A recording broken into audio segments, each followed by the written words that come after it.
ឆ្នាំមុនបានជួបស្រីស្រលអអែបងលួចកយគុណភ័ក្រអូនផ្ដិតរូបភាពដកជាប់នេត្រាថែមបានរំចិត្តរត់លួចចាប់ចិត្តស្នេហាតែស្ដាយមិនហ៊ានចរចាខ្លាចជីវ៉ាថាបងលក់លើ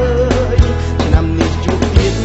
សុំឆ្លៀតសួស្ដីបេះដូងមិនចង់ឲ្យមើលរំលងខ្លាចបេះដូងទួនសោកស្ដាយក្រោយសួរពីចិត្តស្នេហ៍មានម្ចាស់ឬនៅបើអើយបើបានឮសៀងរៀមហើយសួរត្រាចិត្តអូនមិនដែរ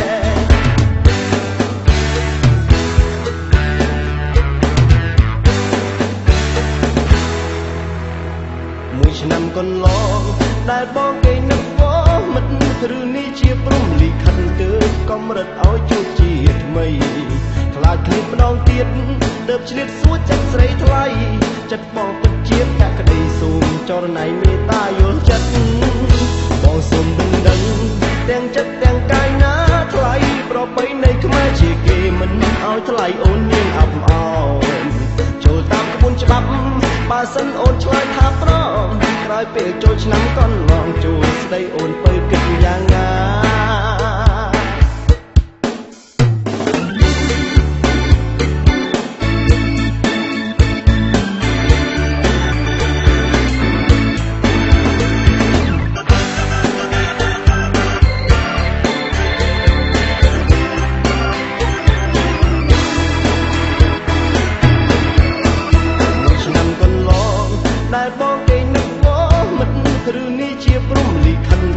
កម្រិតឲ្យជួបជាថ្មី